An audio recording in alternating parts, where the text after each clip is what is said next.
Après un premier séminaire tenu à Paris en décembre 2018, le Bénin a le privilège d'accueillir les 25, 26 et 27 juin 2019 à Cotonou le deuxième séminaire international du programme d'appui à la professionnalisation des pratiques enseignantes et au développement des ressources à apprendre. L'honneur est revenu à la ministre de l'Enseignement supérieur et de la Recherche scientifique, Marie-Odile Atanasso, de procéder à l'ouverture officielle des activités le mardi 25 juin 2019 à l'hôtel Azalaï de Cotonou.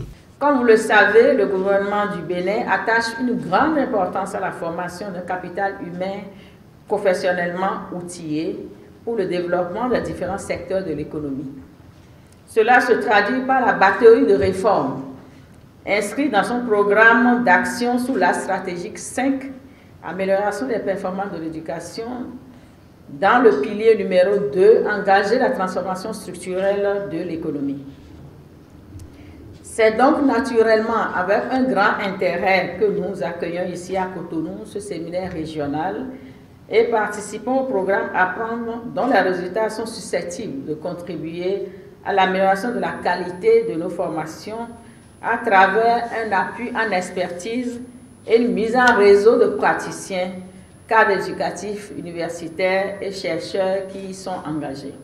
La confrontation les 2 jours à venir entre les projets béninois et ceux des 11 autres pays offre une possibilité de dialogue entre chercheurs francophones et va certainement contribuer à l'amélioration des méthodologies et à l'affinement objectif du programme. Ce séminaire fait suite aux faibles scores obtenus en éducation par l'Afrique et donc révélateur des nombreux défis qui restent à relever. Ambassadeurs des secteurs éducatifs de la sous-région, du Maghreb et du Sahel, ces acteurs auront ainsi l'occasion de mutualiser les résultats des recherches menées pour une éducation de qualité en Afrique. Le rapport sur la science publié par l'UNESCO en 2015 indique que la part des publications de l'Afrique dans le monde n'était que de 2,6% en 2014 et celle de l'Afrique subsaharienne 1,4% la même année. Les domaines de production scientifique sont d'ailleurs très typés.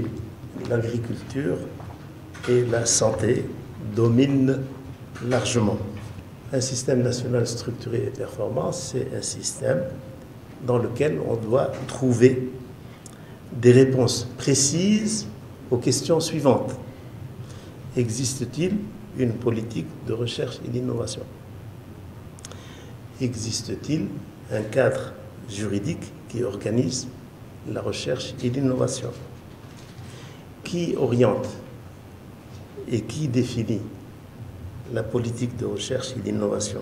Plusieurs communications ont fait l'objet d'échanges entre les différents participants, notamment sur la question du financement de la recherche en éducation, la professionnalisation de la fonction enseignante, les modalités de formation et bien d'autres. Le programme Apprendre est mis en œuvre par l'Agence universitaire de la francophonie AUF avec l'appui financier de l'Agence française de développement AFD. Il permettra la construction de capacités durables au sein des écosystèmes francophones de l'éducation, de stratégies d'accompagnement et de suivi pour la professionnalisation des enseignants.